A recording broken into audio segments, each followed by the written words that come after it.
Chapter 1974. Don't be too greedy. I'm here for revenge. The ransom isn't the most important thing. The most important thing is to take back what belongs to me. I won't let those bastards Huasiqian and Huamin off the hook. So this time we're not only after the money, we're after them as well. Huamin is easy to deal with. He'll definitely come because the kids are here. But Huasiqian, it's not easy to deal with him. He's too cautious. There's no way we can make a move on him. The subordinate frowned. Huasi smiled sinisterly. Don't worry. I have a way to deal with Huasiqian. I'll make sure he doesn't put up a fight. Time passed by. Before they even reached home, the twins were lost at the airport. This was a huge blow to Huamin and Qinchu. Huamin didn't tell Jixin and the others because he didn't want his mother and brother to worry. In the hospital she was in a daze. She was in so much pain that she wanted to die. Mion, you can't solve the problem like this. You have to pull yourself together. Suyu rarely had the patience to comfort someone. I can't pull myself together. I only know that if anything happens to my daughters, I'll kill myself immediately. Huamin's thoughts were extreme. She blamed herself.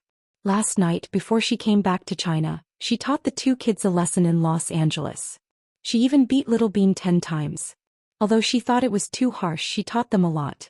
Who knew that the twins would suddenly disappear as soon as she came back? Even if she wanted to apologize to Little Bean and Pudding, it was too late. Xiu, where do you think they're going? They're only 3 years old. What if those bad guys go crazy? This isn't a last-minute plan. They must have planned this for a long time. I'm so scared. I'll give them all the money they want. But I'm really scared that they'll hurt my kids. Tell me, what should I do? Huamin was extremely emotional. She was extremely unstable as she cried. Suyu felt nothing but heartache. Miam, calm down. Now's not the time to think. The kids will be fine. They wouldn't just want to hurt the twins. They'll definitely ask for ransom. We'll give them whatever they want. Even if we don't have the money, we'll go out and borrow it. We'll agree to whatever they want as long as they don't hurt the kids. Where's my husband? I need to call him. No, I need to ask him how the investigation is going. I have to find them as soon as possible. The two of them are afraid of the dark and the cold. Huamin started crying again. At this moment she was as weak as a child. She was no longer as strong and calm as before. Perhaps all women would have a fragile heart after becoming mothers, especially when it came to children. Seeing that Qinchu had left for a while, Huamin excitedly picked up his phone and dialed Qinchu's number. Hubby, where are you? I'm at the city bureau. Qinchu's voice sounded exhausted and he did not feel optimistic. Huamin felt a chill in his heart. Do you have any news? Did you find any leads? Don't worry, honey. Just focus on recovering. The kids will be fine. Gao Ran and I have been investigating. We've already found something. Don't worry, leave it to me. Qinchu was extremely worried about Huamin. What leads did you find? Want to know? Honey, you have to believe me. I want to know. Tell me now. Huamin was anxious. Finally, Qinchu sighed slightly. The person who kidnapped the kids is most likely Huamin. Qinchu thought about it and decided not to hide this from Huamin. Huasi, he's back? Huamin was slightly surprised. It had been a long time since he heard this name. It had been more than 4 years. Chapter 1975. Yeah, he's back. He changed his name and entered the country secretly. That's why we didn't find out. Qinchu hated himself for being so careless. He didn't think that Huasiqian would dare to come back. After all, Huasiqian wanted to kill them. He also didn't think that Huasiqian would come back to take revenge on Huasiqian. Instead, he kidnapped their children. If it's Huasi, then he's definitely going to take revenge on me. Huamin calmed down when he heard about Huasi. Don't worry, honey. Huasi is simple-minded and won't amount to much. He just wants money. We'll give it to him as long as he doesn't hurt Pudding and Little Bean. Qinchu was afraid that Huamin would get agitated. I got it. Are you feeling better? Qinchu asked with concern. I'm much better. Don't worry about me. Finding the kids is more important. Hey. Give the phone to Suyu. Qinchu said confidently. Then Huamin handed the phone to Suyu. Hey, it's me. Suyu felt weird talking to Qinchu. After all, they were love rivals. Please keep an eye on Huamian for me. I have a feeling that Huasi will call her or me to ask for the ransom. I'm afraid that Huamian will be too impulsive and take the ransom herself. It's too dangerous. After all, Huasiqian doesn't just want the money. He wants revenge as well. So please keep an eye on her and call me immediately if anything happens. No problem. Don't worry. Suyu nodded. After hanging up, Huamin asked Suyu, "What did my husband say to you?" "He told me to take good care of you at the hospital. You're not in good health, so you have to be careful. You just came back and you're still jet-lagged. You need to rest. Don't tire yourself out when the kids come back." "Really?" Huamin obviously didn't believe him. "Of course. When have I ever lied to you?" Suyu felt a little guilty. "I'm a little hungry." "Go buy me something to eat," Huamin suddenly said. "What do you want to eat?" "I can get someone to buy it. You don't have to go down personally, it's too troublesome." Seeing that Suyu didn't fall for it, Huamin didn't dare to say anything more. In the municipal bureau, Qinchu and Gao Ran, as well as many policemen, started to investigate all kinds of things, but the scope was too big and it was really difficult to find in a short time. "Who do you think Huasi would call to ask for the ransom?" Gao Ran looked at Qinchu and asked. "It's probably Mion." "Because he wants revenge?" Gao Ran frowned. Qinchu nodded. He was very worried. "Then do you think Huasiqian will be dragged into this as well?" Gao Ran analyzed. Qinchu didn't say anything. He seemed to be thinking about something. In the hospital, time ticked by slowly. Huamin kept staring at her phone, and Suyu also noticed that she was staring at her phone. "I'm going to the washroom. You're not going to follow me, are you?" Huamin stood up and glanced at Suyu. "Of course not. Do I look like such a perverted person?" Huamin discreetly held onto her phone and hid her earphones in her palm. Then she stood up and went to the washroom in the suite. Suyu was a little worried, so he waited for her at the door, afraid that she was hiding something from him. Huamin sat on the toilet and stared at her phone screen. In less than 3 minutes, as expected, it was a call from a number that started with 1009. Because she had her earphones on, there was no sound. Huamin picked up the call and put on her earphones. "Huamin, long time no see." Huamin's proud voice came through and Huamin felt a chill in her heart. "Huamin, where are my daughters?" Huamin's voice was very soft, but because it was close to the earphones, Huamin could definitely hear it. Suyu, who was guarding the door, couldn't hear because the door was blocking her. Chapter 1976. "Haha, don't worry. They're in my hands." Huasi smiled proudly. "Please don't hurt them. Come at me." Huamin was extremely nervous. "Don't worry. I'm here for you." "How much do you want?" "I'll give you everything. But you have to promise me that you won't hurt a single hair on my daughters. Otherwise, I won't let you off the hook," Huamin threatened. "You better understand the situation. They're in my hands now and I have the upper hand. You don't have the right to threaten me or negotiate with me. I don't know if you'll hurt their hair, but I do know that if you don't do as I say, they'll become 2 corpses. Huasi threatened. "Huasi, I beg you. Don't do that. They're still young and innocent. They don't know anything. If you have a grudge against me, you can do whatever you want to me. I, Huamin, will let you do whatever you want to me." "Good. Since you're willing to go all out, I'm relieved." Huamin's impatience was exactly what Huasi wanted. "How much money do you want?" "I'll get someone to prepare it right now." Huamin was extremely anxious. He couldn't wait to get the money to ransom his daughters. "Haha, do you think the grudge between us can be resolved with money?" Huasi said viciously. "Then what do you want?" In order not to let Suyu hear them, Huamian lowered her voice. "I want you to come here, alone. You can't call the police or tell Qinchu. You can't alert anyone. If I come, will you let my daughters go?" Huamin asked tentatively. "Of course. We'll exchange hostages," Huasi requested. "That's fine. No problem. You can leave now. I'll let you know. Wait for my call." "No. You can't call me. If I disappear, my husband will check my phone and listen to my call records. So, you better think of something else." Huamin considered the possibility that he was being followed. He was afraid that if he angered Huasi, the children would be in danger. Huamin took Huasi's advice seriously. Thinking that it made sense, he nodded and immediately said, "Then you go out immediately and go to the intersection of Tongshan Street. There will be a black van there and someone will be waiting for you there. Just get in the car. Remember, don't expose your whereabouts or I won't show mercy to your child." Don't hurt them. I'll do as you say. However, you must also guarantee that you'll release them once I'm there. We'll talk when you get here.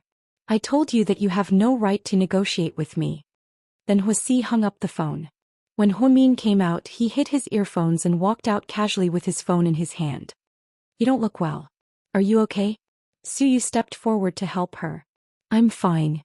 Huamin shook his head. As soon as she finished speaking, she closed her eyes and fainted. Luckily, Suyu was by her side. Otherwise, she would have been lying on the ground. Suyu was scared out of his wits. He picked up Huamin and placed her on the bed. Then he opened the door and ran out to call the doctor. Doctor. Someone, she fainted. Suyu saw that Huamin had fainted and immediately ran out to call for help. He didn't even think about anything else. The moment Suyu turned around, Huamin opened her eyes, got up from the ground, opened the door and ran out. Chapter 1977. Huamin was running in the opposite direction of Suyu, which was the exit. When Suyu came back with the doctor, he found that Huamin was gone. He was dumbfounded and realized that he had fallen into a trap. So he immediately picked up his phone and called Chin-Chu. Chin-Chu, what is it? Huamin. For the first time, Suyu felt guilty and didn't dare to say it out loud. What happened to her? Hearing Suyu's hesitation, Chin-Chu became even more nervous. She pretended to faint and I was so scared that I went to get the doctor. When I came back she was gone, Suyu said anxiously. Gone? How is that possible? Then, did you hear her receive any suspicious calls? Chin-Chu suspected that Huamin was contacted by Huasi. I didn't receive any calls. But what? But before she fainted she went to the washroom. Because of the soundproofing, I'm not sure if she picked up the call or not. She was in the washroom for about 5 or 6 minutes. Okay, I understand. After Chin-Chu hung up, Suyu was also very anxious. He began to call around and use his connections trying to find out more about Huamin and the kids. At this time Qin-Ning called. Suyu didn't recognize Qin-Ning's number. When he saw that it was an American call, he slightly hesitated. Then he picked it up. Oh. Suyu? Qin-Ning asked uncertainly. It's me, who is this? Hello, I'm Qin-Ning. Qin-Ning? I remember now. Chin-Chu's sister. Suyu suddenly realized. Yeah, it's me. I looked at the time and my brother's family should have landed safely. I video called Pudding and Little Bean but they didn't pick up. Then I called my sister-in-law but she didn't pick up. I called my brother but he didn't pick up either. I started to panic. Did something happen? How do you know my number? Suyu felt a little strange. She was surprised that Qin-Ning could call Suyu directly. When Little Bean and Pudding were here they often talked about it. Your number is easy to remember so I wrote it down. I hope I didn't disturb you. Not really, but there's a bit of trouble right now. What trouble? Did something happen to them? Qin-Ning's heart skipped a beat. Chin-Chu didn't pick up Qin-Ning's call because he wasn't in the mood to explain to her. He also didn't want her to worry. Suyu also knew, but this kind of thing couldn't be kept a secret for long. Something did happen. Let me tell you. You have to stay calm and promise not to tell the other members of your family, especially the elders. They'll be worried. Okay, go ahead. The twins. They're missing, Suyu told Qin-Ning the truth. Missing? Then what does that mean? Qin-Ning didn't understand at first. It means they've been kidnapped. Maybe. Kidnapped? Hearing this word, Qin-Ning's mind went blank. How can that be? My brother has always been very careful. He has reliable bodyguards everywhere he goes. How can someone kidnap the twins right under his nose? It's unbelievable. Obviously the kidnapper planned this. No matter how well your brother prepared, there's always a flaw. Right now it's not about whether your brother is careful or not. The problem is, we're all looking for the twins. It's very urgent. Then my sister-in-law must be worried sick. As a mother she must be the most upset, Qin-Ning said as she cried. Your sister-in-law just disappeared too, Suyu said intermittently. What? Qin-Ning couldn't accept this. Your brother told me to keep an eye on her but she sent me away. She probably received a call from the kidnapper and went to save the twins. Oh my god, my sister-in-law is a weak woman. How can she save the twins by herself? How can she be so stupid? For the first time, Qin-Ning felt that her highly intelligent sister-in-law was so irrational. Chapter 1978. Myun isn't usually this impulsive. It's just that she gets really emotional when it comes to her children. Of course. Every mother has the instinct to protect their children. It's the halo of motherly love. Qin Ning sobbed quietly. Don't cry and don't worry. Your brother and I have already tried our best to find them. It won't take long. Do you know who they are? Qin Ning asked. I heard it's Huasi, one of your sister-in-law's enemies. It looks like things aren't looking good. It's okay if they're after a ransom, but I'm afraid they're after revenge. See, I heard that your family is very powerful. Please save the twins and my sister-in-law. You can't let anything happen to them, okay? Qin Ning cried and begged Suyu, don't worry. Even if you didn't ask, I would have done my best. You mean a lot to the twins. You're very important to them. You're second only to my brother, their biological father. Do you know what happened in Los Angeles this time? What? The twins went out alone to buy you a present. They ditched me and all the bodyguards, avoided all the surveillance cameras and disappeared for 4 hours. We were scared out of our wits. They wanted to get rid of the adults and go out alone to buy you a present. When my sister-in-law found out, she was furious and taught them a lesson. He even hit Little Bean. Suyu didn't say anything after hearing this, but he felt really bad. The present should still be in the luggage. It's a limited edition Versace belt. Pudding said you like this brand. These two kids. Suyu choked up. When we were in the States, Pudding and Little Bean told me every day how good their handsome Sue is and how much he loves them just like their daddy. So I've been influenced by what I've seen and heard. I think kids are the most innocent and won't lie. They know who's really good to them and that's why they love you so much. Yeah. I love them very much too. Thinking about how they spent time together for the past 3 years, Suyu had been entangled with them since the moment they were carried out of the delivery room. Just like Huamin, he felt the joy of being a parent as he watched the two little guys grow up day by day. Now that the child was gone, he was just as worried as Qin Chu and Huamin. So, you have to save them. I beg you, see. I beg you. Perhaps Qin Ning was influenced by the twins, or perhaps she knew that Suyu had a military background, so she felt that he was very powerful and omnipotent. She kept begging Suyu to save her. In fact, Suyu was more anxious than anyone else. I will definitely save them. Don't worry. Then I'll book a flight back to China right now. Then, before Suyu could respond, Qin Ning hung up. Suyu raised his hand and wiped the corner of his eyes. There were actually wet tears. The twins had caused so much trouble just to buy him a gift. No wonder Huamin kept blaming himself for being too fierce to them. These two kids were really. Inside the municipal bureau, hearing that Huamin was missing, Qin Chu immediately asked Gao Ran to investigate Huamin's phone records. Sure enough, he heard the conversation between her and Huasi. After hearing the conversation, Qin Chu's expression became even more serious. He asked Huamin to go alone. He must be up to no good. She can't go. Huamin is really stupid. Gao Ran regretted. For the children she will definitely go. I know her. Qin Chu was surprisingly calm. Did you find out where Huasi's voice came from? Qin Chu turned around and looked at the young policeman behind him. Chapter 1979. No, the enemy used an anti-tracking device to hide their departure point. This doesn't seem like Huasi's style. It seems like he came back with a master, Gao Ran analyzed. They all grew up together. Although they didn't know Huasi Qian well, they could tell from his past actions that he was a brainless and impulsive person. Otherwise, he wouldn't have been killed so easily by Huasi Qian. It didn't seem like Huasi's style to be so cautious. If he had a brain, he wouldn't have been in such a sorry state when Huasi Qian played him, Qin Chu said faintly. Do you think Xinjiani came back too? Gao Ran guessed. It's hard to say. We don't have any information on her entering the country. Boss, we found it. Mrs. Qin did go to the intersection of Tongshan Street and got into the black van. According to Huamin's phone records, they found out that she did go to that place. Where did the van go? Qin Chu and Gao Ran asked in unison. Not long after it got on the highway, it got off at a small intersection. There are no surveillance cameras there because it's a rural area. There are many villages. We can't be sure where it went. Could Huasi be hiding in that village? Gao Ran analyzed in confusion. Qin Chu shook his head. No, Huasi is probably just trying to confuse us. The van went there to attract our attention. The final location wouldn't be there. What do we do now? Gao Ran was also panicking because the clues they found were all useless.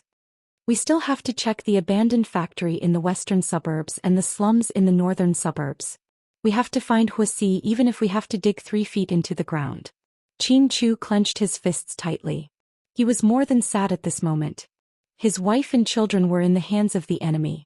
No one was sadder than him. However, he had to force himself to calm down and think of the best way to save them. Time ticked by. For Qin Chu and Su Yu, it was an extremely long torment.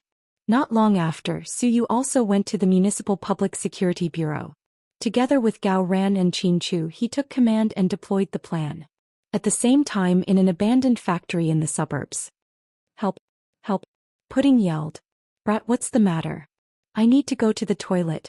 Just pee inside, the kidnapper said perfunctorily. No, I want to poop, not pee. Then poop inside. How can that be? It's so dirty and smelly. I don't want to eat or sleep. Pudding complained. Those people were playing cards and they were getting a headache from all the noise. Dahai, go and take that brat outside to take a dump. Watch him closely. Okay, don't worry. She can't run away. The man called Dahai got up, opened the door and walked out with Pudding. Little Bean, on the other hand, sat inside quietly. Her face was very calm. After Pudding followed the man out, she immediately looked around vigilantly. It was a very deserted factory. There were weeds all around and there were no residents at all. Okay, don't go. Just squat there. The man pointed at an empty space. Turn your face away. Hey brat. Do you think I'll take advantage of you? Men and women are different. Turn your head away. Don't do something as dirty as peeking at girls using the toilet. Pudding pointed at him with her hands on her hips. The man didn't know whether to laugh or cry. Chapter 1980. Hey. Even if I turn around, you won't run away. The man knew that Pudding wouldn't run away. That's for sure. I won't leave my sister behind and run away. What a smart kid. You're so logical. The man admired the 3-year-old kid from the bottom of his heart. When Pudding squatted down to use the bathroom, she was still looking around, trying to find a breakthrough. At the same time, she asked, Hey Blockhead, why didn't you be a good person? Why did you become a kidnapper? Blockhead? Me. The man named Dahai froze. Of course. There's only the 2 of us here. If it wasn't you, who else would I be talking about? Pudding said proudly. The man was confused by Pudding's words. What? Is my question that hard to answer? It's no use being a good person. I used to want to be a good person, but in the end, I was still looked down upon. I fucking understand this society.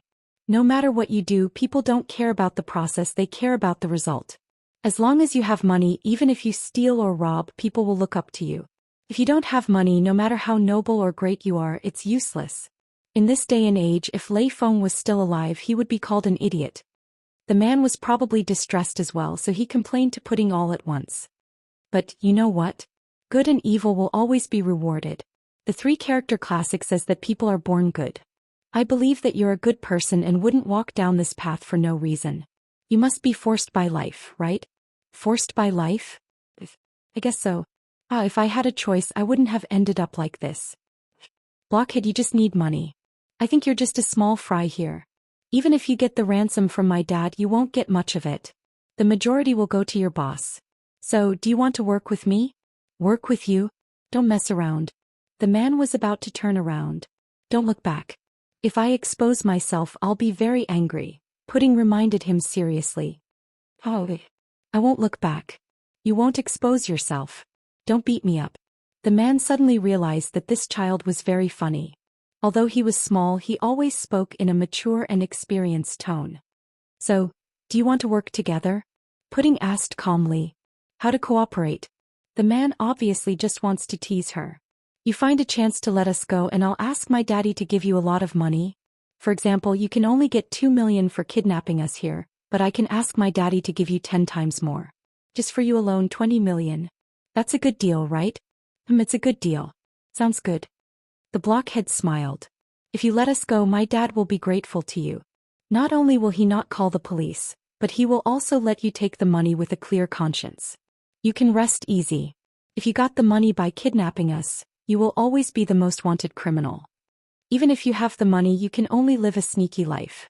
In comparison, I believe I don't need to say more, you will understand which one you want. Pudding calmly analyzed the current situation for him. The man actually realized that this little brat's words made a lot of sense. If he had a choice, who would want to be a wanted criminal who hid from place to place? Seeing that he was a little shaken, Pudding struck while the iron was hot and said, "Technology is so advanced now, it's very easy for the police to catch people. Actually, kidnapping is a serious crime. If the nature of the crime is bad, you will be locked up for decades. You don't look very old, so why waste your youth in prison? You must have parents and elders who miss you. Don't let them worry about you. Shut up, little brat. Stop talking." Pudding's words touched the man's heart. He realized that he couldn't take it anymore. Chapter 1981. You don't want me to say it because I know what's on your mind, right? No, it's not what you're saying. I finally have a chance to be alone with you. If it were anyone else, I definitely wouldn't say this to you. Do you know why I chose you? Pudding pressed. Why? Because out of all of you, you're the only one who seems to have a conscience. There's no way to save those people. Their hearts have been invaded by demons. Sometimes heaven and hell can be decided in an instant. The most important thing is how you choose. You're not a smart person. Maybe you're not that smart, but you're definitely not a crazy person. You're involved in this because you need money, right? How do you know I need money? The man named Dahai was indeed dumbfounded. He didn't think that the child would guess what was on his mind. He was indeed the one with the worst family background. He was also the one who needed money the most. It was also his first time doing something like this. Those people all took care of his meals. Not only were they petty thieves, but they were also involved in child trafficking. One of them was from his hometown. When he found him, he said that he was responsible for taking care of 2 children. After he was done, he would give him 200,000 yuan. He thought it was feasible. Moreover, his family was indeed short of money. His mother was hospitalized because of a brain hemorrhage, and he had to scrape together the money to pay for it. Later, even his relatives and friends didn't want to help him because they thought he didn't have the ability to pay them back. He told his father that he wanted to work and think of a way out. However, as soon as he entered the city, he boarded a pirate ship. At first, he thought that it wouldn't be difficult to catch 2 children. Later, he realized that the money wasn't that easy to get. From what he heard, the children's parents were very influential. This was extremely dangerous. If he was caught by the police, he would be dead. If he was caught by the children's parents, he would also be dead. However, there was no turning back. He could only bite the bullet and do it. Now that Pudding's words hit the nail on the head, he began to waver. Because if you weren't forced into a corner, you wouldn't do something like this. Looking at you, I know that your parents are honest people. You're the same big dummy. You're not a bad person. Pudding repeatedly brainwashed the man named C, and the effect was obvious. My parents are indeed simple and kind people. They've been farming in the mountains and have never seen the world. They've never been to a KTV. Every penny they earn is hard-earned money, but I've embarrassed them. I didn't even have enough money to treat my mother. I'm really a good-for-nothing. What's wrong with your mother? Pudding caught the main point of the question again. Cerebral hemorrhage. It's quite serious. He's still in the hospital in the county. Unfortunately, we don't have any money, so we won't be able to stay for long. That's why I'm willing to do anything. When he said that, Dahai was filled with regret. He hugged his head and squatted on the ground. Pudding slowly got up and pulled up her pants. She walked over. Actually, she didn't want to poop at all. She just wanted to take the opportunity to see the situation outside and find a breakthrough. She placed her little hand on Dahai's shoulder. Listen to me, blockhead. Cerebral hemorrhage isn't a serious illness. My mommy is an outstanding doctor. My mommy was the one who operated on my grandfather when he was so seriously ill. Really? Your mother is a doctor? What a coincidence. Dahai turned around. Chapter 1982. Yeah, he's a famous doctor at Southside. You can ask around if you don't believe me. Also, my dad graduated from Harvard Medical School, the best university in the world. He specializes in neurosurgery. I think your mom's illness won't be a problem in their hands. They're amazing. Really? Don't lie to me. Don't worry. Although I'm a kid, I know I can't lie. If you can find a chance to let us go, I'll ask my parents to treat your mom's illness. I'll also give you a lot of money so that you won't have to worry about food and clothing for the rest of your lives. Dahai was in a difficult position when he heard that Pudding would let them go. I've said what I need to say. I won't force you. You can weigh the pros and cons. Pudding saw that the time was right and didn't want to say too much. She believed that a normal person would make a clear choice. You're right, but the problem isn't that simple. There are so many people here and they're all outlaws. Even if I let you go, I won't have the chance. I'm afraid that before I let you go, the plan will be exposed and we'll all be finished. As soon as Dahai said this, footsteps came from inside. Pudding immediately let go of his hand and stepped back. You've been taking a dump for so long. What are you waiting for? The monkey-faced man walked out and looked at them impatiently. Kids have diarrhea. Dahai smiled. Are you done? Hurry up and bring them in. Big brother, he might come. If anything goes wrong, you'll be held responsible. I know. Dahai immediately picked Pudding up and walked inside. Pudding didn't speak on the way. Indeed, Dahai was convinced by her words. However, he didn't have the power to let them go. Those people were all there. Unless he sent them away. But that wasn't possible.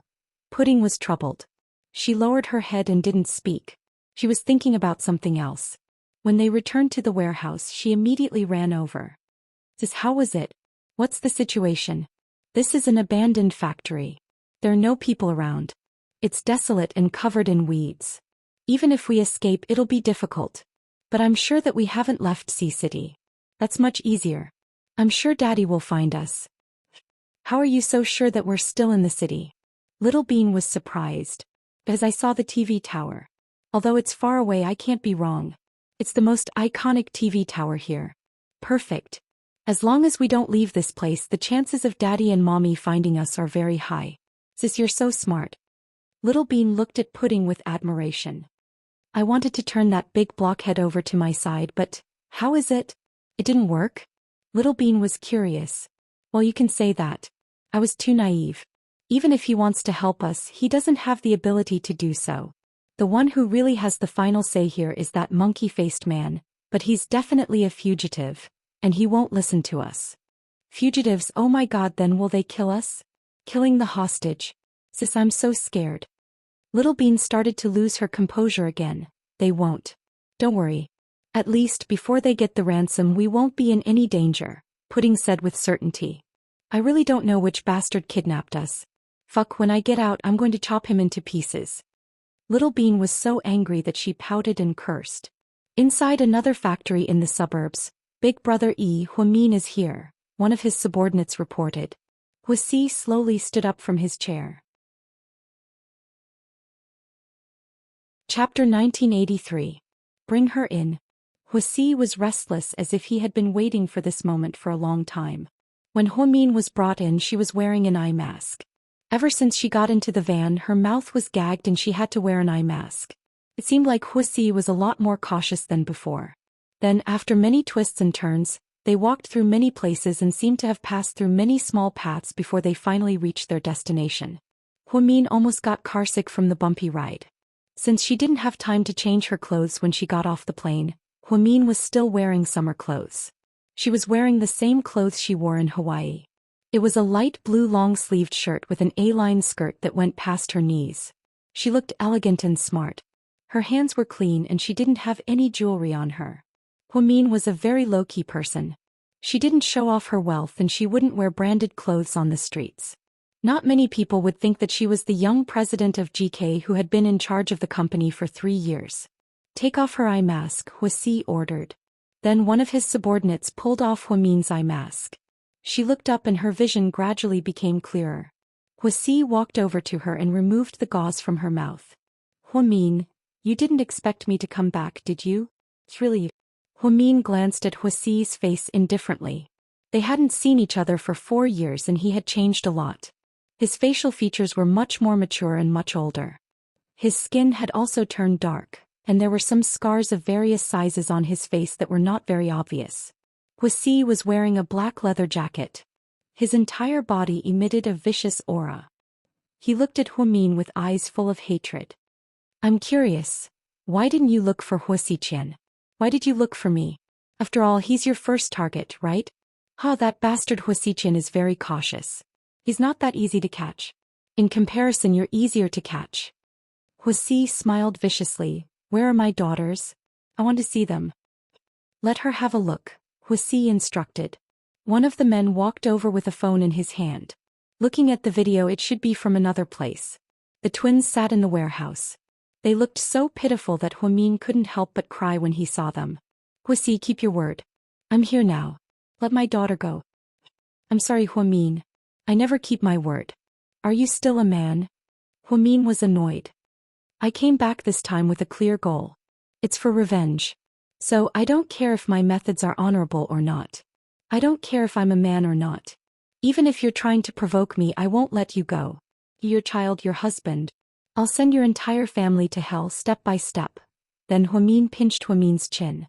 Huamian stared at Huasi with wide eyes. She realized that not only did Huasi's appearance change, but his heart also changed greatly.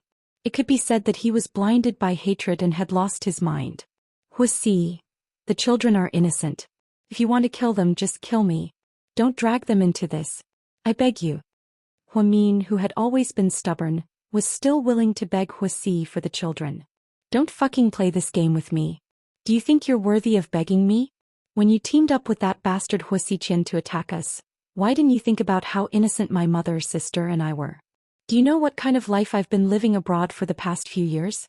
Do you know how many times I almost died? Now you have the audacity to talk to me about being innocent.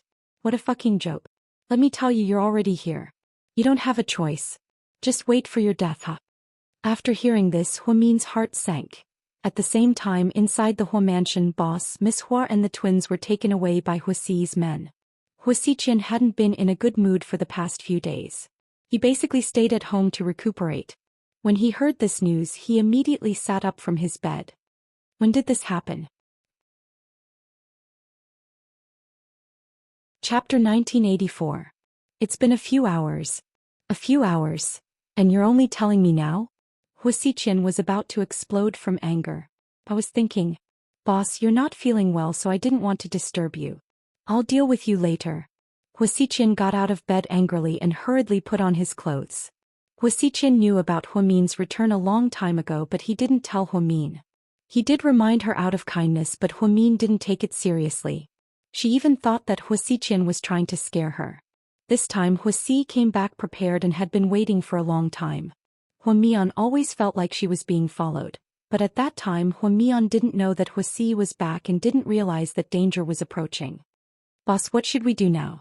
I asked you guys to follow Huasi. Where's he? Where is he hiding now? Huasiqian rubbed his temples and asked with a sour expression. He used to live in the abandoned factory near Huairou building, the subordinate answered carefully. What about now? Huasiqian noticed that the subordinate was talking about before. No. I'm not sure. Our people lost track of him and his people ditched us. I think they moved to another place. What did you say? Huasiqian was really angry now. Boss, it's not our fault. Huasi's people are too cunning. They seem to have noticed that we were following them, so they played a game of cat and mouse with us. Now that they've ditched us, they must have found another place to hide. So, we can't find Huasi now, right? Huasiqian asked seriously. His boss. As soon as the subordinate finished speaking, Huasiqian stood up and slapped him so hard that he saw stars. You guys can't even deal with an idiot like Huasi, and you still have the nerve to say that you're my people. You're all useless. Huasiqian rarely lost his cool like this. Boss. Huasi is different this time. He's very cautious. Really? The subordinate seemed to be explaining. However, Huasiqian wasn't in the mood to listen. What's the situation? Do Qingchu and Si you know? They know. They're at the Municipal Public Security Bureau and they're looking for Huasi. But Miss Huasi, is she in danger? Upon hearing that Huamian was in Huasi's hands, Huasiqian's heart sank. Huasi will come looking for me. Huasiqian held onto his phone. He was almost certain that Huasi wouldn't let him go. After capturing Huamin, Huasi would come looking for him as well. Inside the abandoned factory, Huamin's hands and feet were tied up and he looked extremely haggard. Huasi asked someone to open the door in a dark corner and walked in. Then he took out his phone and took a short video of Huamin. Are you going to ask my husband for a ransom? Huamin was exhausted. Ransom? No, there's no rush. We have more important things to do. Then Huasi sent the video to Huasiqian. Ding-ling. When Huasiqian received the video on his phone and saw Huamin in such a pitiful state, his heart ached. 1 minute later Huasi called. The number was garbled so it couldn't be tracked. Huasiqian. Did you see the video? How do you want to use it? Do you feel bad for her? Your little sister. Huasi's tone was vicious and mocking. Don't touch her. What do you want? We can talk about it. Huasiqian was very worried about Huamin. You seem nervous. Do you love her a lot? Huasi laughed. Chapter 1985. Huasi, there's no point in talking about this right now. Just tell me what you want. I want you to come here alone, or I'll kill Huamin right now. You don't want the ransom?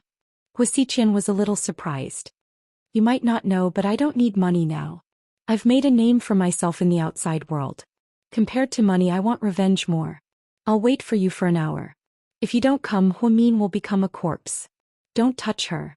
I'll go. Huasiqian didn't even think about it and immediately agreed to Huasi's request. Seems like I was right.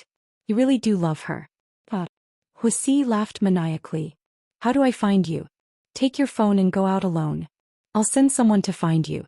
Remember, don't play any tricks with me. If I find out that someone is following you, I'll kill Huamin immediately. Huasi found Huasiqian's weakness. Every time Huamin was mentioned, Huasi would become extremely nervous. Don't worry, I won't play any tricks. But if I find out that anything happened to me on your dead meat. Huasiqian was also full of threats.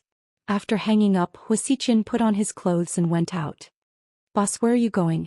You don't have to follow me. That's all. Boss. His subordinates were still worried. Get out of my way. Are you not going to listen to me? Are you rebelling? Huasiqian was furious. Boss, we're just worried that you'll be alone. Don't worry. I watched that idiot Huasi grow up. He wasn't my opponent in the past and he won't be in the future. I know what I'm doing. Just stay at home and wait for my news. Alright, is there any news from Huayanyan? I went to her place and found that she and her daughter were gone. She didn't go to work either. It seems like Huasi already made arrangements. Huasiqian worriedly walked out the door. On the other side, in the municipal bureau. What did Shin Mingxi say? Can you contact Huayanyan? Qin Chu asked. Su Yu shook his head. I just called her, but she suddenly couldn't be reached. She's not at work or at home. Even her children are missing. It seems like Huayanyan came prepared. Forget it. You don't have to look for her. Even if you find her, it's useless. Huasi and Xinjiani ran away and left Huayanyan behind. That's enough to prove that she doesn't mean much to them, Qin Chu analyzed. Then are we just going to sit here and wait for death?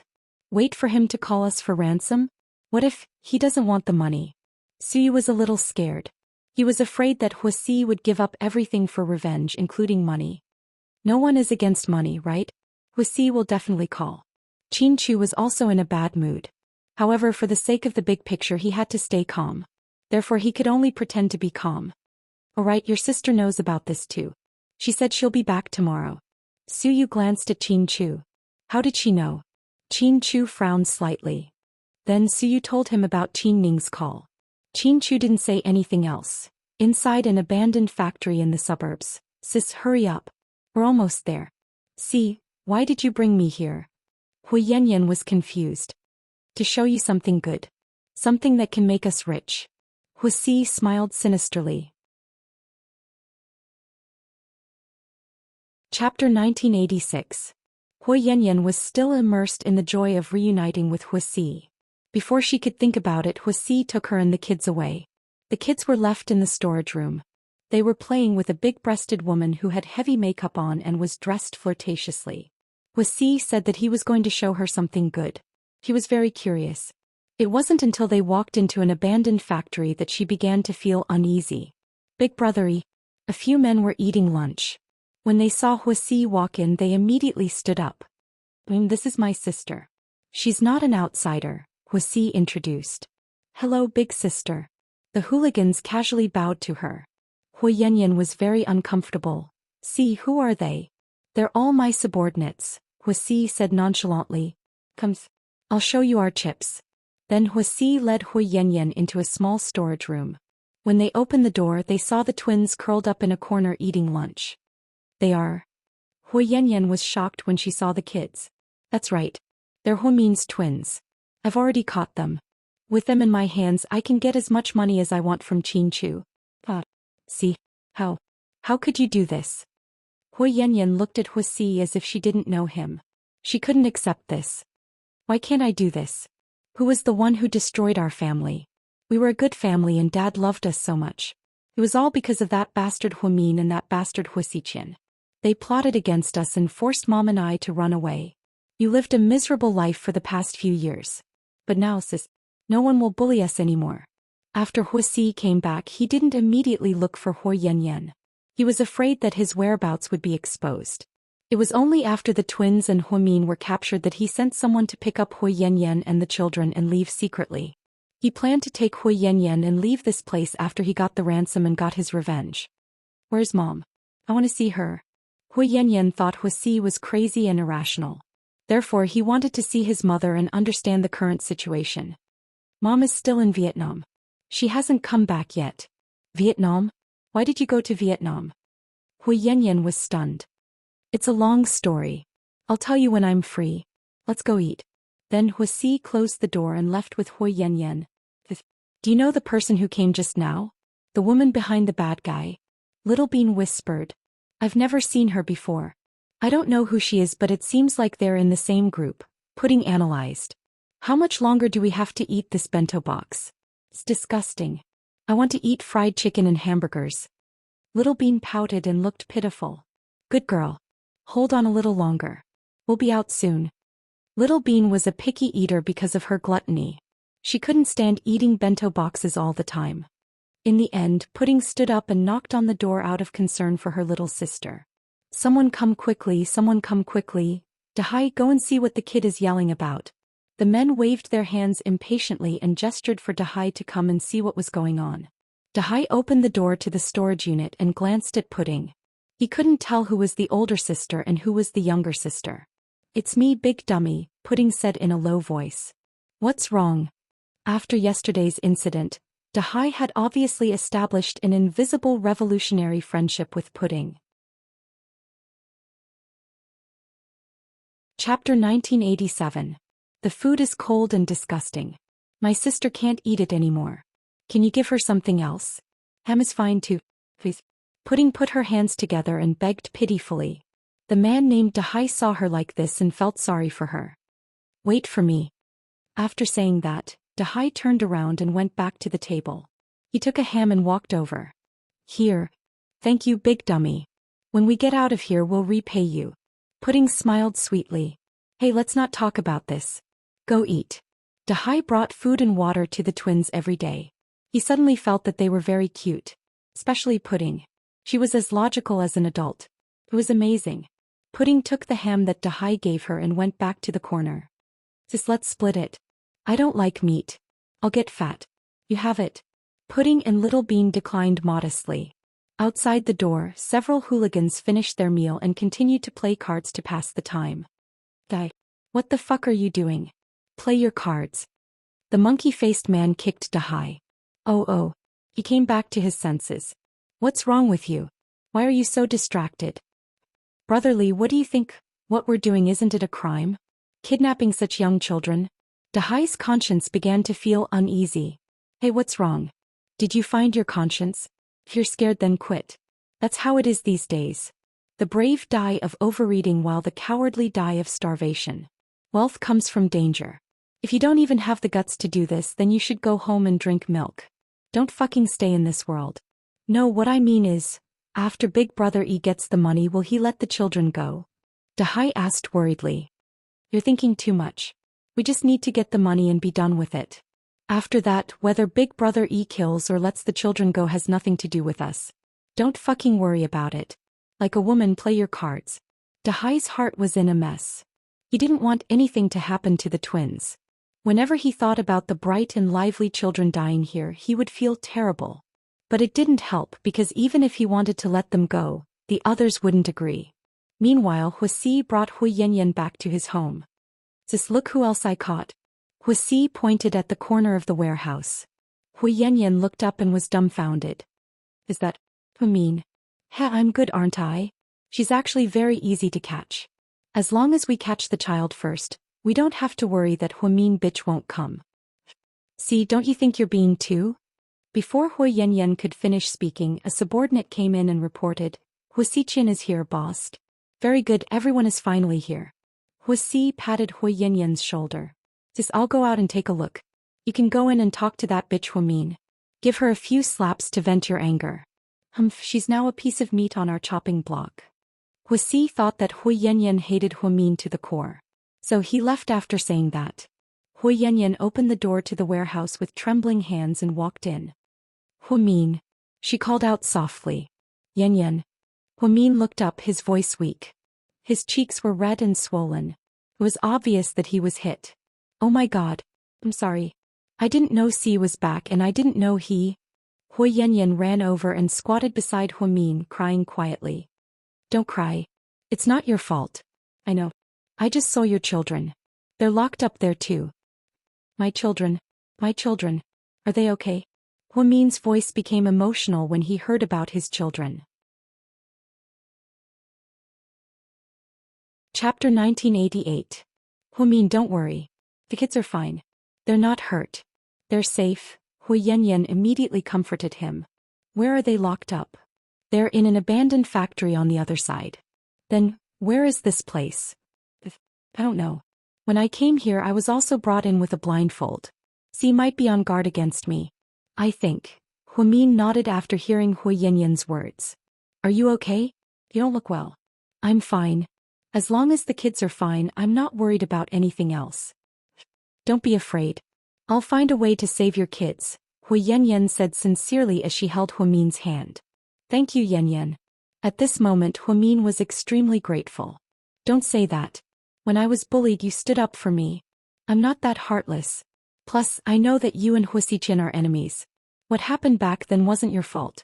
You didn't cause Dad's death either. He was too stubborn. I'll slowly convince him. I won't let him hurt you guys. Right now Huasi's head is clouded by hatred. He won't listen to you. Don't tell him so that he won't be alerted. If you have a chance to get out, please tell my husband immediately and ask him to come and save us. But I think that since Huasi brought you here he probably won't let you out. He definitely won't give you a chance to call for help. The worst case scenario is that you don't have to worry about me at this critical moment. You have to think of a way to save my kids, okay? Humin held Hui Yanyan's hand tightly. Don't worry. I'll do my best. I'll think of a way. I know the kids are very important to you, Hui Yanyan said to Humin. Suddenly the sound of footsteps came from behind them. Humin gave Hui Yanyan a look, and she immediately retreated to the back vigilantly. Miss Yanyan, please come out first. Brother Yi asked me to bring this woman out. Hui Yanyan nodded. Humian made way for the man. Then the two men dragged Humian out roughly. Hui Yanyan cautiously followed after her. Sis, there's nothing for you to do here. Go back to that little room and rest. Your daughter was looking for you just now. Huasi turned around and said to Hui Yanyan. See, don't go overboard. Leave some leeway for others, Hui Yanyan advised worriedly. In the past few years she had experienced a lot and she had seen through many things. He knew that no matter how deep the hatred was, there was no need to kill someone. Back then Humin stood up for Hui Yanyan, and he was willing to offend Wei Liao's little sister, Wei Ying. Many bystanders thought that Humin was being a saint and wanted to save the woman who once gave him a hard time. However, the truth was Humin saw that Hui Yanyan had changed for the better and wanted to be a good person, so he wanted to give her a chance. Plus, she was a woman and it was not easy for her to raise a child. Humin was also a mother and he knew how it felt to be a mother. That was why he reached out to Hui Yanyan without hesitation. Who would have thought that now that the tiger had fallen from grace, Hui Yanyan's last ray of hope was really on her. It seemed like there was a saying that a good deed begets a good deed. Back then, if Humin had also bullied Hui Yanyan and humiliated her, her last ray of hope would have been gone. If that was the case, then the last chance of survival today would be gone. That was why it was said that a person should have a kind heart. Okay, then I'll go see the child. Hui Yanyan knew that Huasi didn't want her to be there. Therefore she didn't force him to stay. She turned around and was brought to a small house on the other side. This was where Huasi lived. Other than him there was also a woman. When Hui Yanyan walked in, her daughter was standing on the floor and the woman was smoking on the bed. She had one leg crossed over the other and she had heavy makeup on. Her hair was disheveled and she looked very dispirited. "Little girl, do you want a bite?" The woman said to Hui Yanyan's daughter, and then she giggled. Chapter 1989. Hui Yanyan immediately hugged her daughter. "Tianan, are you okay?" "Mommy." When the little girl saw her mother, she immediately ran into her mother's arms, looking very scared. "Don't be scared, Mommy's here." "Ho, big sister." When the woman saw Hui Yanyan walk in, she sat up straight and held a cigarette between her right index and middle finger. "Who are you? Didn't C tell you? I'm C's lover." The woman smiled like a flower. "He didn't tell me." Hui Yanyan looked at the woman cautiously. She didn't have a good impression of her. "Oh, then he probably didn't have time to tell you." "Hey, I'll tell you then. C and his mommy, oh yeah, that's your mommy, ran to Vietnam and lived a miserable life. The man your mommy found was addicted to gambling all the time, but he couldn't pay off his debt with your mommy. Your little brother, oh, that C was almost beaten to death to save your mommy. I was passing by, so I saved them and brought them to the Vietnam gang." "Vietnam gang?" Hui Yanyan was confused. "It's the #1 mafia in Vietnam. Because of me, C joined the Vietnamese mafia. He worked hard and did a lot of big things, winning the boss favor. That's why he was able to gain a foothold in the mafia. As his benefactor and lover, I won't let him go unavenged. This time we're back to do something big. What do you want to do?" Hui Yanyan had a feeling that something bad was going to happen. "Did C not tell you?" The woman narrowed her foxy eyes and looked at Hui Yanyan. Hui Yanyan held her daughter tightly and shook her head. If he didn't tell you, then just wait for the news. After this we won't go back to Vietnam. We'll go to a new place and start over. You should be glad that C didn't forget about you all these years. He even came back to pick you up." Hui Yanyan felt bad when she heard this. She could tell from this woman that Huasi had been living a hard life for the past few years. Her mother, Shin Jiani's adulterer, was such a scumbag that he almost killed her and her son. Luckily he had made it through. But this time, even if he wanted to take revenge, he should have gone after Huasi Qian. Why did he want to capture Huimin and the child? Hui Yanyan felt really uncomfortable. She held her daughter's hand and was about to go out to talk to C. She heard the woman behind her say, "It's best if you stay here with your child. If we torture him outside, it will be very cruel. Your child won't be able to take it." After saying that, the woman picked up the purple fur coat, put it on, and walked out while swaying her butt. After hearing that, Hui Yanyan gave up the idea of going out. She sat in the small room with her daughter Tian Tian in her arms. She was panicking and didn't know what to do. She wanted to call Shin Mingxi and ask him to tell Qin Chu to come and save Huimin and the twins. However, when she touched her phone, she realized that someone had taken her phone away. It seemed like they were indeed on guard against her. Inside the empty factory, after Huasi Qian was brought in, his hands and feet were tied tightly. The men shoved Huasi Qian, who immediately fell to the ground and fell on his face. "Bastard, you're finally in my hands." Huasi Qian cursed as he grabbed onto Huasi Qian's collar. "Idiot, long time no see." Huasi Qian smiled slightly. He greeted him in such a special way. Chapter 1990. Asshole, how dare you look down on me? I'm going to kill you. Huasi Qian's words provoked Huasi. He punched Huasi Qian's face. Then he kicked Huasi Qian mercilessly on the head and body with his leather shoes. However, this man didn't even make a sound, as if he wasn't the one being hit. "See, stop hitting him. If he dies, how are we going to get money?" A woman's voice came from behind. Huasi immediately stopped what he was doing. Then he grabbed Huasi Qian's hair and dragged him up from the ground. Huasi Qian's face was bloody as he looked in front of him. He looked at the woman behind Huasi and sneered, "I was wondering, how did this idiot suddenly become so smart? It turns out he has an incompetent advisor, and she's a woman." "Who are you calling an incompetent advisor? Who are you calling a woman? I'm going to kill you." Huasi had a bad temper and was provoked. He wanted to continue but was stopped by the woman. "I told you not to be impulsive. Qingqing, I can't stand people insulting you." Huasi looked at Wan Qingqing in a daze. "It's okay. You won't lose anything from being insulted. Plus he's in our hands now. What are you afraid of?" Then the woman walked over and looked at Hu Xiqian with a smile. President Hua, nice to meet you. Nice to meet you. Wan Qingqing smiled coquettishly. Wan Qingqing, 31 years old, originally from Vietnam. When you were 15 years old, you were kidnapped and sold to Wannan, China. You became the wife of a cripple who was over 50 years old. Later you couldn't stand the abuse and ran back to Vietnam. You didn't dare to go home. You met the leader of the Vietnamese gang at the red light district and became one of his many mistresses. Because you're smart, knowledgeable and full of ideas, Tsai Ming fell in love with you. What the fuck are you talking about? Hu Si was about to punch him. However, Wan Qingqing stopped him. Huh. He let him speak. He's right. I'm not afraid of people finding out what I've done. Yuan Qingqing smiled seductively. I knew it. How could an idiot suddenly be enlightened? He's so cautious and meticulous, so he knows you. How lucky. Hu Xiqian laughed as he spat out a mouthful of blood. President Hua, you've done a good job in gathering intelligence. You investigated me thoroughly. Unfortunately, you're in our hands now. We have the final say in your life and death. At least you won't let me die yet. After all, you want the entire Hua Corporation's funds, right? Hu Xiqian said confidently. Smart. So what do we have to do to make you hand over the money? You know that we don't actually want to torture you. Phil. I don't want to be so rough with you. Wan Qingqing smiled as she reached out her hand and ran it across Hu Xiqian's unbuttoned chest.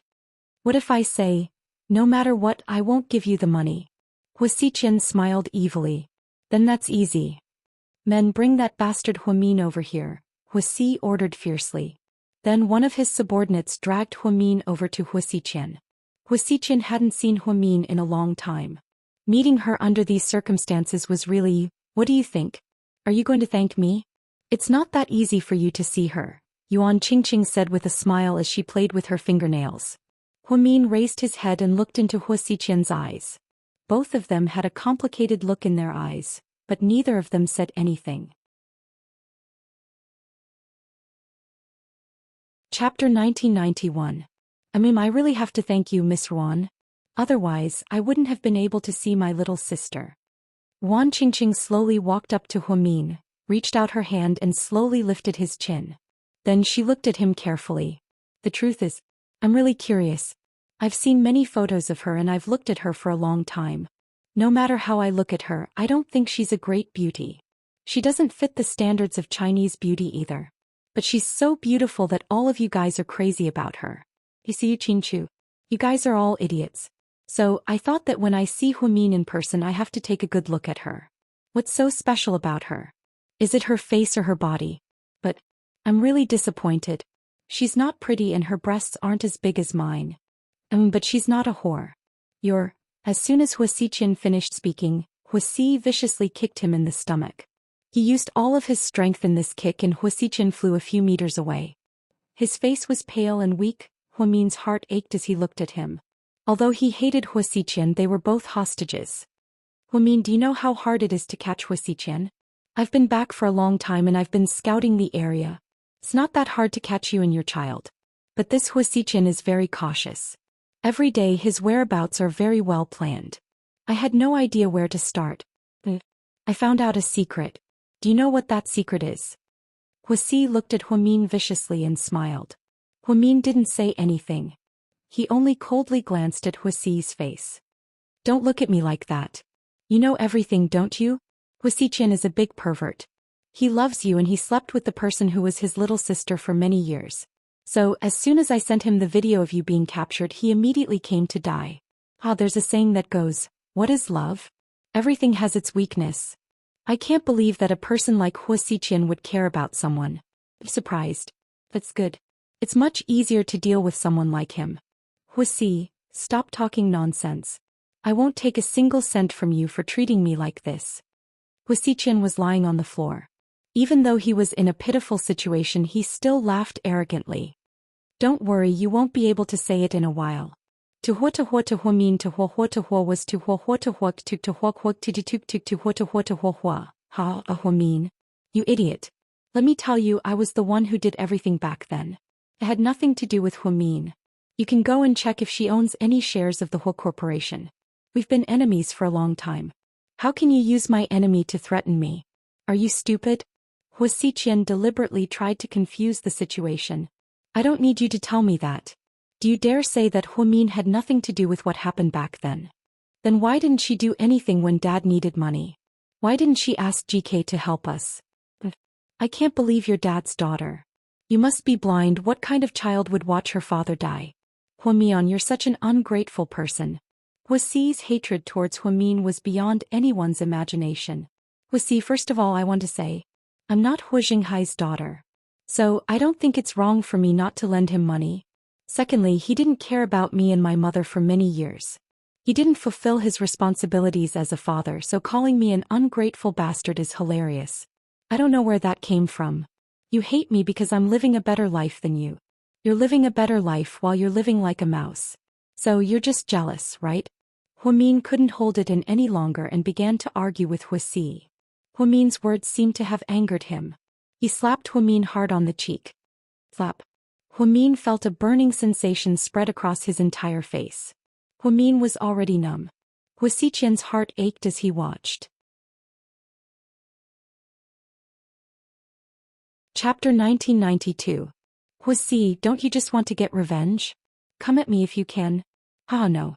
I know you're a tough guy and won't admit defeat. So, I've decided to use a different method. I think you'll be more nervous if I hit Huamin. Hua Xi smiled proudly. Hua Xiqian's expression changed drastically. He almost got up from the ground and charged at Hua Xi. However, Hua Xi's subordinates held him down. Hua Xi, you son of a bitch. Hua Xiqian lost his cool and cursed. Behave yourself. Hua Xi's subordinates punched and kicked Hua Xiqian so that he couldn't move. I haven't even started and you're already nervous.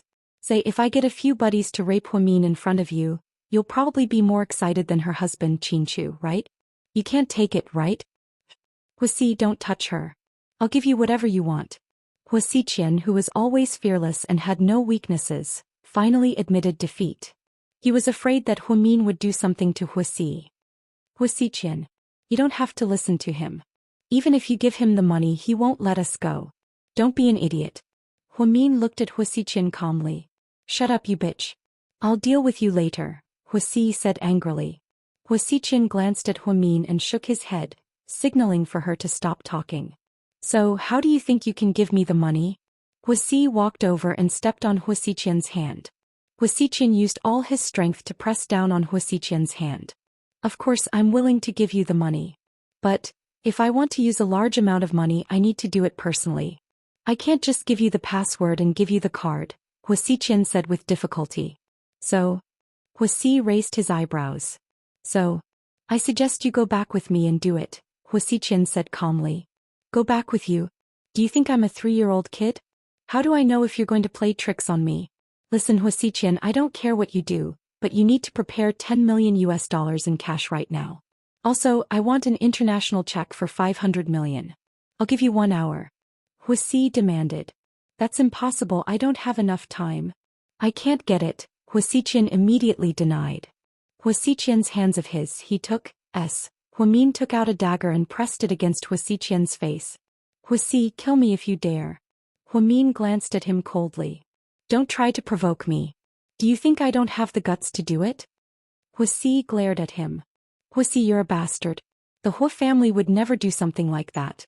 No wonder Dad said that you're a bastard born from an affair between your mother and your husband.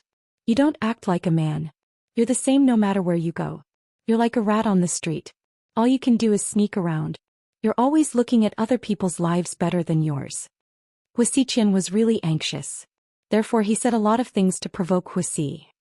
As expected, Hua Xiqian immediately let go of Huamin and walked over with the dagger. He aimed the dagger at Hua Xiqian's thigh, and stabbed it down. Hua Xiqian didn't even make a sound. Huamin's mouth was wide open. He was dumbfounded. Blood splattered everywhere. Chapter 1993. However, Hua Xi didn't seem to be satisfied yet. He stabbed Hua Xiqian's thigh again.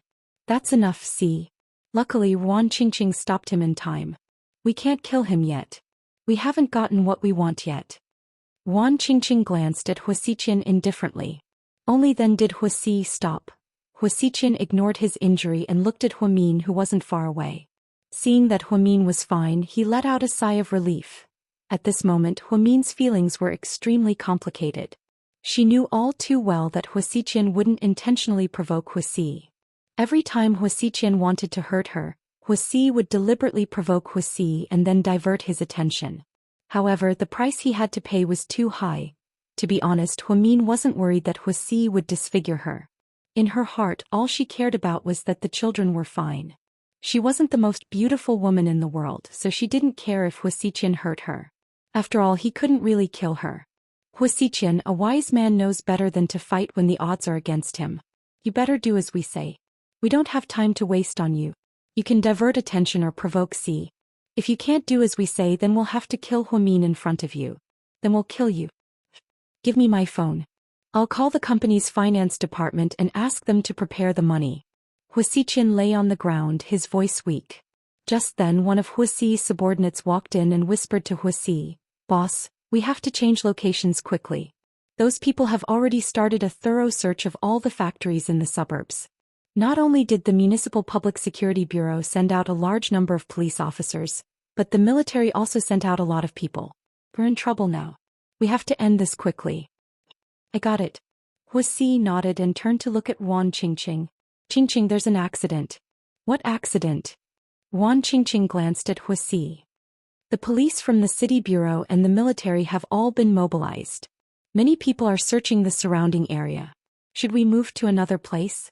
Since we're already conducting a carpet search, it's not safe to change locations.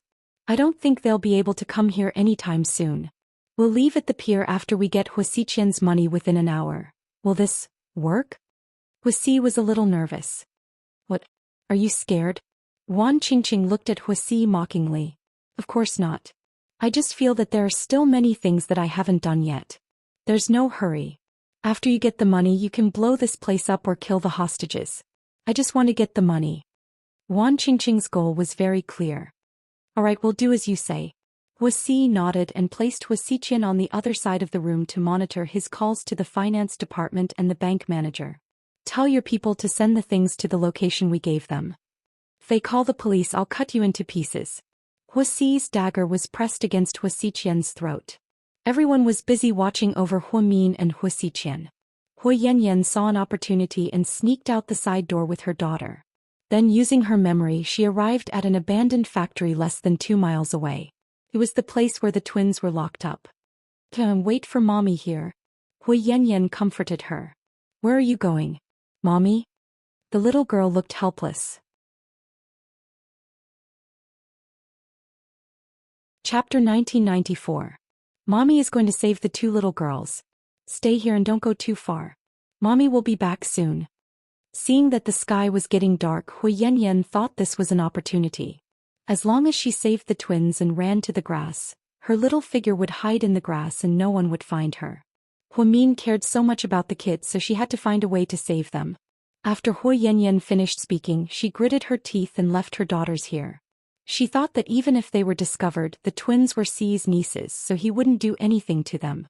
Therefore, she mustered up her courage and went to another factory. It was still peaceful here. Someone's here. One of the hooligans said. I think it's the one who came with Big Brother E this morning. Is she Big Sister? The hooligans weren't sure. The monkey-faced man stood up. Under the dim light, he looked up. Are you Big Brother Yi's big sister? Yeah, I'm Huayanyan. Huayanyan pretended to be calm and nodded. Big sister, what's the matter? Did Big Brother Yi give you any orders? The monkey-faced man immediately smiled and asked. Yes, he told you guys to move. It's not safe here. The kid's father will find us soon. Really? So soon? The man obviously didn't believe her. Yeah, it happened just now. So I'll take the kids and leave first. You guys stay here and guard. C will give you other tasks later. You? Take the kids with you? Can you do it? It's fine. Just tie the kids' hands and feet. I'm an adult. How can I lose the kids? Or, don't you trust me? Huayanyan pretended to be angry. Big sister, we didn't mean it that way. It's just too rash. How about this? I'll ask Big Brother E. We'll know once we call him. Then the monkey-faced man picked up his phone and was about to call Huasi. Huayanyan's heart sank. She cursed herself for being so stupid. She didn't do it the first time. She didn't expect this guy to call Huasi to ask for confirmation. If C found out, she would be completely exposed, wouldn't she? Just as he was thinking about this, the man named Dahai suddenly stopped the monkey-faced man. He didn't ask him to call his cell phone. Dahai, what are you doing? Brother E did call me just now. I picked it up when I went to the washroom, but I forgot about it because you guys interrupted me when I came back. Big sis is right. Let's hurry up before we're too late. What? Why didn't you fucking tell me earlier that Brother E is calling? The man gave Dahai a headshot. Dahai laughed foolishly. My memory isn't very good usually. I'm quite silly. It's not like you don't know. Didn't I immediately remember when Big Sister mentioned it? Because Dahai never lied, everyone immediately believed him. The monkey-faced man glanced at Hui Yanyan and felt that something was wrong. I still think it's not safe for Big Sister to take care of 2 children by herself. How about this? I'll send one of my brothers to escort you. No, it's really not necessary. I can do it myself. Hui Yanyan refused again. Big sis, I'll go. I'm strong, Dahai volunteered. The man immediately agreed. Hey, let's do that. Dahai, you go and bring the 2 brats out and follow Big Sis to another place. We'll stay here and wait for Big Brother Yi's news. Then Dahai immediately walked towards the warehouse. Chapter 1995. Although Hui Yanyan still felt uneasy, she had a feeling that Dahai might be on her side. Otherwise, he wouldn't have lied about taking Huasi's call. With this thought, Hui Yanyan felt a little more confident. The twins were still calm when they came out. Where are you taking us? Little Bean asked curiously. Let's go somewhere else and talk less, Dahai reminded them in a low voice. Pudding looked at Dahai and felt that his eyes were a little different from usual. He looked a little panicked. Then she looked at Hui Yanyan. She wasn't sure what they were going to do, so she didn't say anything. Hui Yanyan and Dahai walked out with the twins. They were about 10 meters away and couldn't hear anything from inside. Hui Yanyan looked at Dahai cautiously. Why did you help me just now? Then why did you lie and say that Big Brother E asked you to come? Dahai asked. I want to save these 2 kids. Hui Yanyan didn't beat around the bush and decided to tell him the truth. That's what I thought too. Dahai smiled. You want to save them too? Hui Yanyan froze. And why did you save us? Pudding looked at Hui Yanyan calmly and cautiously. I saw your mommy and promised her that I would do my best to protect you. Where's my mommy? Pudding immediately became nervous. Your mommy, she's fine. Auntie will send you back first. Don't lie to me. If my mommy is fine, how did you see her? How did you get here? Auntie, was my mommy captured by bad guys? Where is she? Pudding didn't miss the panic in Hui Yanyan's eyes. Kids, don't worry. Your mommy is fine. She's just locked up. She asked me to send you back first and find your daddy so that we can save her together, okay? Hui Yanyan tried to comfort the twins. But, won't that take up a lot of time? Pudding hesitated. She didn't want to leave at all after hearing that her mommy was also arrested. No, but if you don't leave, your daddy won't know where your mommy is locked up. That would be dangerous, Hui Yanyan explained patiently. Little Bean rolled her eyes and looked at Pudding. Sis, I think this auntie has a point. Sco. That's right. It's rare for the 2 of you to have such an opportunity. Hurry up and run. Dahai also advised. Pudding turned around and looked at the sea gratefully. Thank you, Blockhead. There's no need to thank me now. I'm afraid that they'll call Brother E later and get caught. After that, the 4 of them left in a hurry. Hui Yanyan found her daughter, Tian Tian. 2 adults and 3 children were running around in the night. There was a commotion not far behind him. Stop right there. Catch them. Brother E said that we can't let any of them escape. His plan was exposed faster than he had imagined. Behind them, the sharp-tongued and monkey-cheeked people had already caught up. Dahai and Hui Yanyan were anxious, but they didn't have the strength to do anything. After all, the twins were only 3 years old. No matter how fast they were, they couldn't be that fast. Kids, listen to Auntie. Follow this road to the south and you'll reach the TV tower. That's the city. The entire city is looking for you. Just find any police officer. What about you? I'll lure them away. We can't let them keep chasing us. But won't you guys be in danger? Pudding was worried. No, don't worry. Hurry up and run. Don't look back. Don't be afraid. Hui Yanyan pushed Pudding and Pudding ran with Little Bean. Hui Yan carried Little Bean and ran in another direction to lure some people away. Hai escorted Pudding and Little Bean towards the south. However, the footsteps behind them were getting closer and closer. Other than the hooligans, Hui's other subordinates also caught up. Chapter 1996. I can't go with you guys. I have to turn back and stop them. You two run. Dahai stopped running with sweat all over his forehead. Big dummy, you can't stay. You've been exposed. They'll kill you. Pudding shook her head and tried to persuade him. It's okay. I'm strong. Normal people can't beat me. Run, Pudding. Keep running south and don't look back. Time was tight, so Dahai decided to stay and stop the pursuers. Big dummy. Pudding said with tears in her eyes. Let's go. Don't waste time. If you really find your daddy, don't forget to thank me. Give me a lot of money as a reward and help me with my mom's surgery. Dahai still remembered Pudding's promise. Pudding was very touched. He didn't think it was a joke. Instead, he took it seriously. Pudding held on to Pudding's hand and ran south. Sis, I can't run anymore. Pudding panted. I told you to eat less, but you always complained. Look, you can't run anymore. Pudding tried her best to drag her sister and run.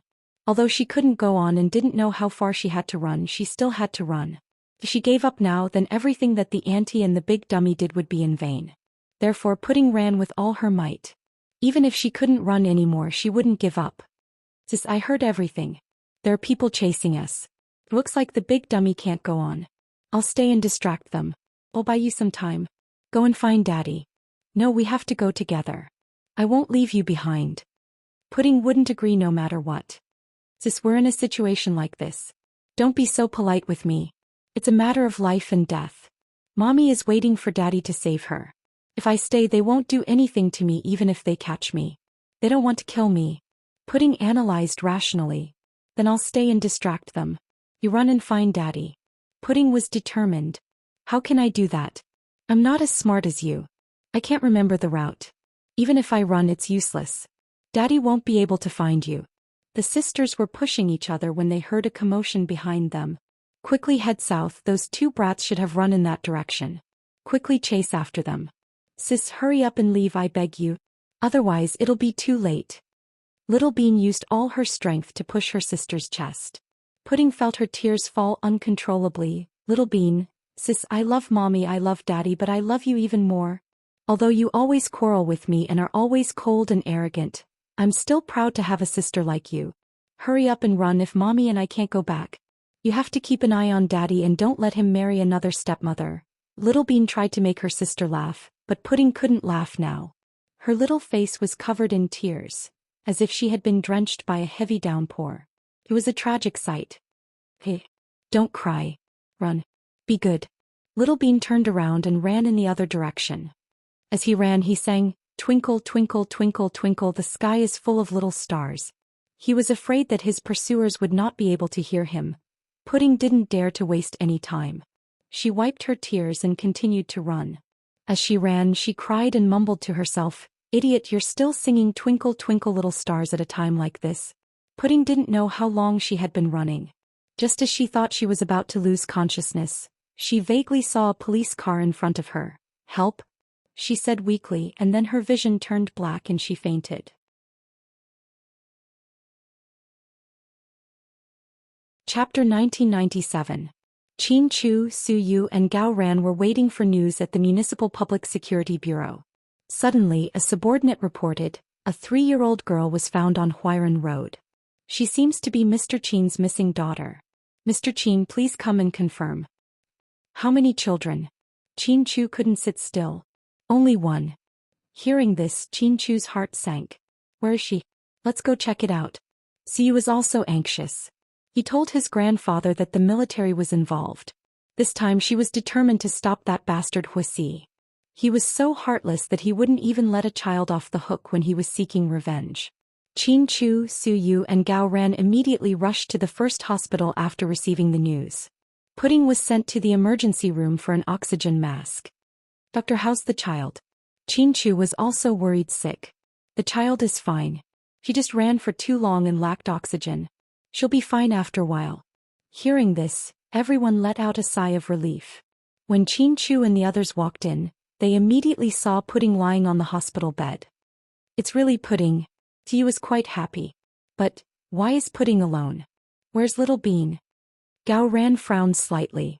He had a bad feeling. Chin Chu walked over carefully. Seeing his daughter wearing an oxygen mask, his heart skipped a beat. He reached out his big hand and gently held his daughter's small hand in his palm. At this time Pudding slowly woke up. Daddy? Her voice was very weak. Pudding, don't be afraid. You're safe now, Chin Chu comforted her in a hoarse voice. Daddy, go save Little Bean and Mommy. Pudding only thought about her sister and her mother.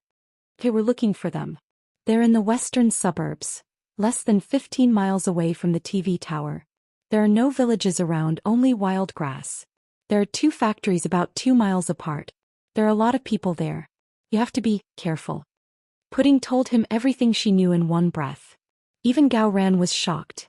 This 3-year-old child actually remembered so much, describing the distance and location so clearly. Gao Ran, did you hear what my daughter said? Tell your men to search in the western suburbs according to this. Don't waste time. Right away. Don't worry. Gao Ran turned around and walked out to lay out his plan. Suyu went up to Pudding and said, Pudding, why didn't Little Bean come out with you? How did you escape? There was an auntie with a little daughter. She seemed to be close to the big bad guy who caught us, but she wasn't a bad guy. She said she was Mommy's friend and Mommy asked her to save us. Pudding explained briefly. Chin Chu immediately reacted. Hui Yen Yen. Yeah, her name is Yen Yen or something. Pudding nodded. When we escaped, there were people chasing us. Auntie Yen Yen helped us distract some of them, and I met a big dumb guy who also helped us. In the end, Little Bean helped me distract the last group of people. That's how I escaped. Daddy, you have to go save them. Okay, Daddy will go now. Take care of yourself. Don't worry. Chin Chu patted his daughter's hand. Wait for Daddy to bring them back. Pudding nodded happily. Suyu. Chin Chu turned around and was about to speak. Suyu immediately waved his hand. I know, I'll take care of Pudding. Go and be careful.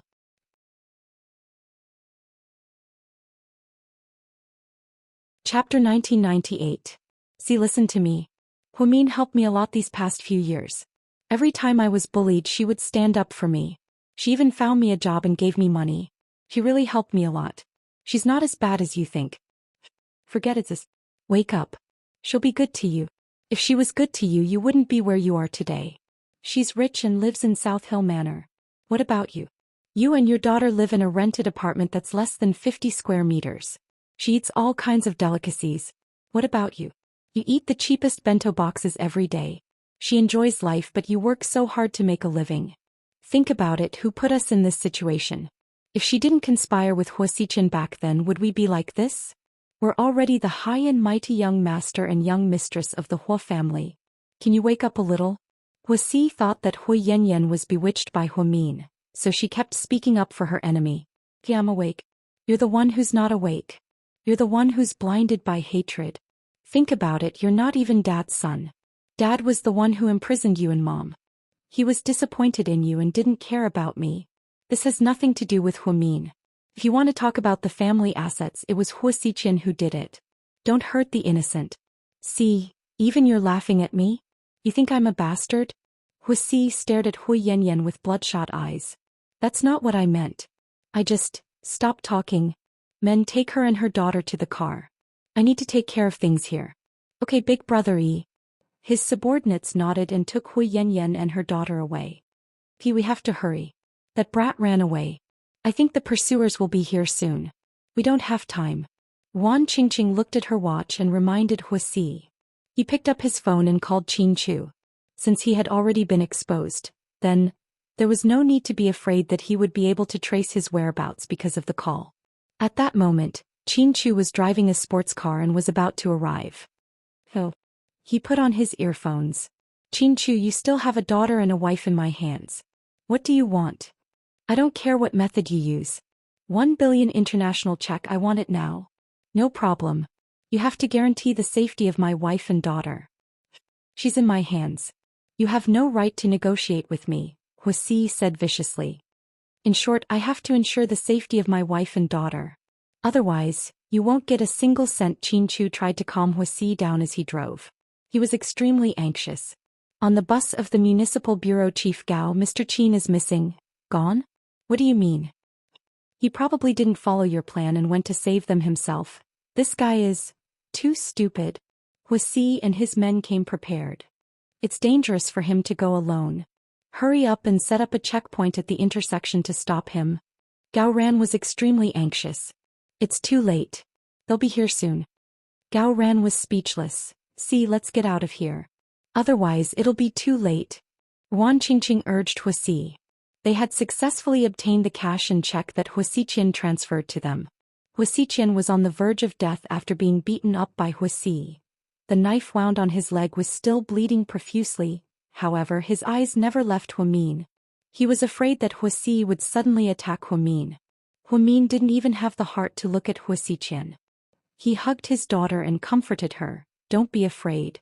Daddy will come and save us soon.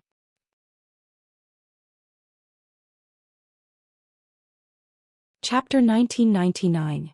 See, stop wasting time. Let's go. Wan Qingqing carried a suitcase full of US dollars that she got from Huasiqian, as well as hundreds of millions worth of international checks. All she wanted was to leave this place, but Huasi was still thinking about how to get his revenge. Wait, Qingqing. I'm going to give them a big gift. Then Huasi took out a black suitcase from the corner. He took out 2 black boxes from the suitcase. He tied them to Huamin and Little Bean, then separated them. Huasi, what are you trying to do?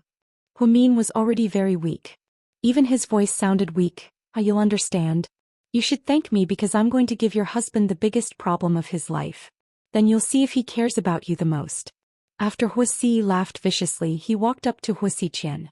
He raised the dagger in his hand and slashed Huasiqian's wrist. The sharp blade cut deeply into Huasiqian's artery and blood immediately poured out. It was very scary. Little Bean was so scared that she started crying. Mommy? I'm so scared. Little Bean witnessed this cruel scene with her own eyes. Huasi's methods were indeed cruel. Bastard, kill me if you can. Huasiqian weakly lay on the ground. I won't kill you. That'll make you feel too good. I'll make you bleed bit by bit and wither bit by bit. You'll even feel the feeling of your body being sucked dry. In the end you'll be like a mummy and die from excessive bleeding. The best part is that you know you're going to die little by little, but you can't do anything because no one can save you, psycho. Huamin couldn't help but curse at Huasi after hearing what he said. What on earth did Huasi go through in just 4 years? What made him so violent? He was inhumane. How could he do something so extreme to Huasiqian in front of a child? Shut up. I'm in this state because of you guys. Even if you and Huasiqian die 1,000 times, it won't be enough to quell the pain and hatred in my heart. It's about time, enjoy yourselves. By the time you guys get blown to pieces, I'll probably be on the other side of the Pacific Ocean sunning myself and drinking coffee. Ha. Then Huasi and Wan Qingqing left and his subordinates slowly. Huamin, Little Bean and Huasiqian were left in the factory. Suddenly the world, Huamian Huo of Huamian of her. I'm fine, but you're bleeding a lot. For the first time Huamian forgot about her hatred towards Huasiqian. Instead he tried to crawl over to Huasiqian and stop the bleeding. I'm fine, I won't die. What's on you and the child? Is a ticking time bomb. If you move it'll go off at any time. Huasiqian warned Huamin not to move too much. What? Oh my god, it's a ticking time bomb? Mommy, am I going to be blown to pieces? This is too scary, I don't want to die. I want to see Daddy and Sis sob. Little Bean started crying again when she heard that it was a ticking time bomb.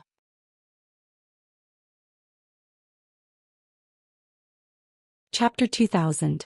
Huamin knew full well that Huasi wouldn't put in so much effort to install a listening device on her. She didn't even need to think to know that it was a custom-made bomb. I don't think it's the kind that can be detonated at any time. There's probably a trigger. Huamian, on the other hand, wasn't afraid. She moved her body step by step and finally, she crawled to Huasiqian's side.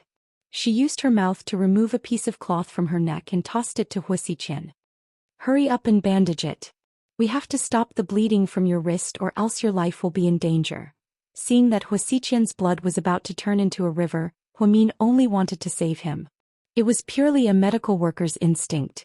She didn't have time to think about all the grudges between them. Mian, if I die will you miss me?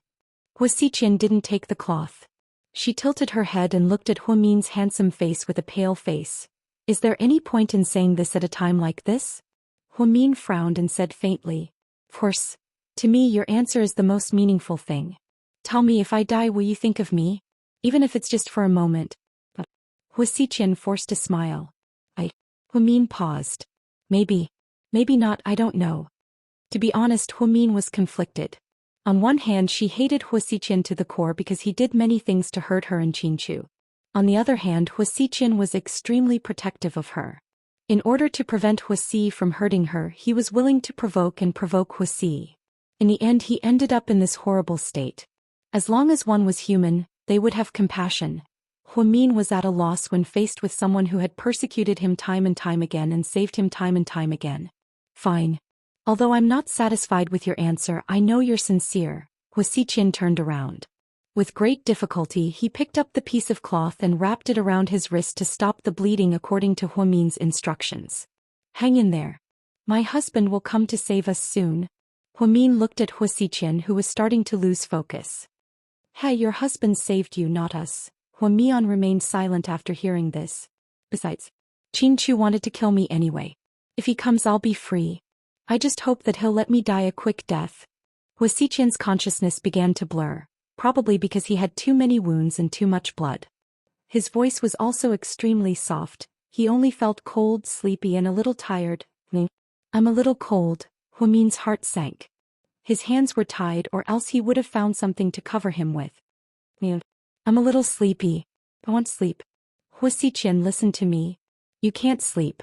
Listen carefully. If you sleep now, you won't be able to get up. You'll die and never wake up again. You have to hang in there, okay? Huamin was extremely anxious. He kept shouting until his throat was sore. Hua Xiqian struggled to turn his head and stared at Huamin's handsome face. He deliberately teased him. Hey, then I won't sleep. Give me a kiss, Hua Xiqian said playfully.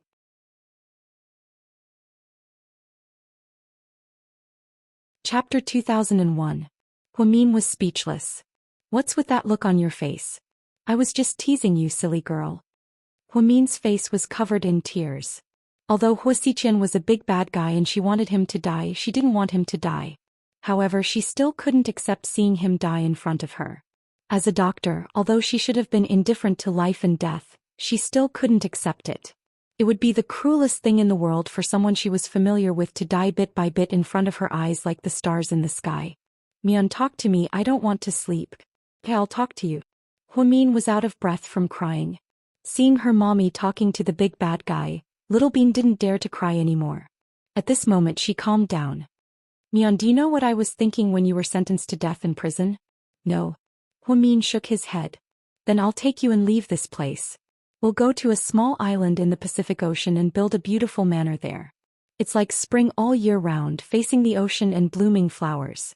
The house has a Chinese-style design that you like. The front yard is filled with lavender and the back garden is filled with red roses. There's a fountain, a pavilion, and a small bridge over flowing water. There's also a small vegetable garden, where we can grow our own vegetables and eat them ourselves. The two of us will live a carefree life there, isolated from the rest of the world. Only the two of us, you only have me in your heart and I only have you in my heart. We'll grow old there, give birth to our own children and spend the rest of our lives there. Hua Xiqian struggled to finish his sentence. Huamin was still sobbing uncontrollably.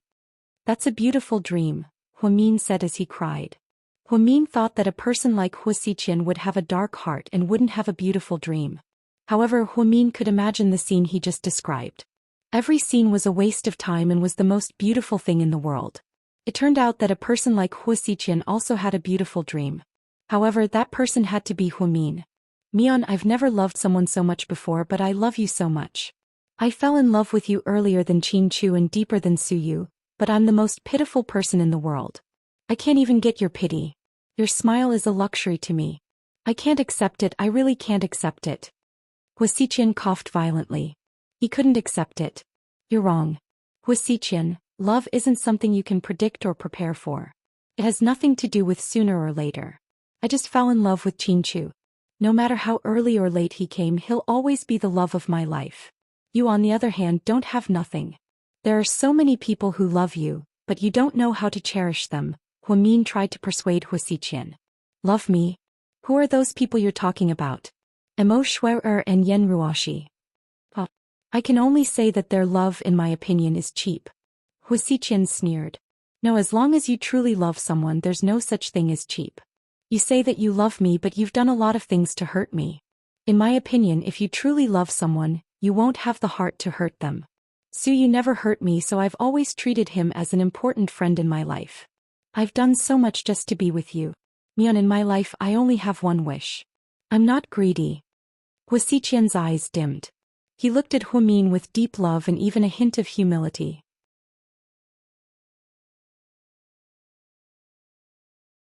Chapter 2002. Hey big bad guy, stop flirting with my mommy. You're about to die, how can you flirt with girls? Little Bean couldn't help but explode upon hearing such a mushy confession. Huamin didn't know whether to laugh or cry at Little Bean's words. Huasiqian looked up at Little Bean with interest. Are you Pudding or Little Bean? Guess. Do I get a reward if I guess right? Huasiqian asked deliberately with a smile. Does a slap count? Little Bean was rarely arrogant. Oh. If I guess right you'll make your mommy like me, okay? Huasiqian continued to tease her. In your dreams. Why don't you fly into the sky and stand shoulder to shoulder with the sun? Little Bean rolled her eyes at Huasiqian. Little Bean, don't talk nonsense, Huamin scolded. Oh, so you're Little Bean? Huasiqian smiled proudly. Little Bean covered her face. Mommy, is this how you betray your daughter? Huamin. Hey you big bad guy. This time doesn't count, my mommy spilled the beans. Oh, and don't even dream about an island or a manor. Handsome Su is so outstanding but my mommy isn't with him. Who do you think you are? My mommy can only be with my daddy for the rest of her life. They'll have a little brother in the future. Ahem. Huamin was so embarrassed that he wanted to find a hole to hide in. Huasiqian was having a good time with Little Bean. He continued to tease her. I can have a little brother with your mommy. It doesn't have to be your daddy. Bullshit. How can your child be called a little brother?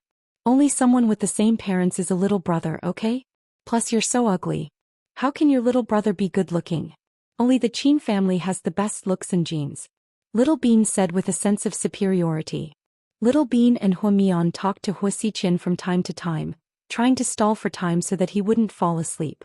On the other side, Huasi and Wan Qingqing led their subordinates to the harbor. Unfortunately, she bumped into Qinchu not long after she got into the car. Then the two sides engaged in battle. Gao Ran and a few of his men arrived in time to support Qinchu. In a moment of desperation, Huasi abandoned Hu Yanyan and the others and drove away with Wan Qingqing and Qian Qian.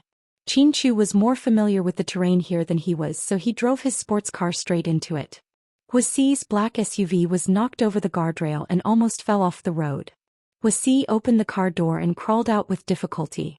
Then he aimed at Qinchu's car and started shooting. Qingqing, are you okay? Huasi asked as he fired. I'm fine. My leg is just a little injured. Wan Qingqing hugged her suitcase tightly. Get out of the car and run straight. You'll reach the harbor soon. The boat is already there. Get on the boat and leave first, Huasi said. What about you?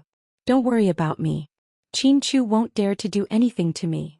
Otherwise, his wife and children will be blown to pieces. Then Huasi rushed out with his gun. Wan Qingqing gritted her teeth and got out of the car from the other door.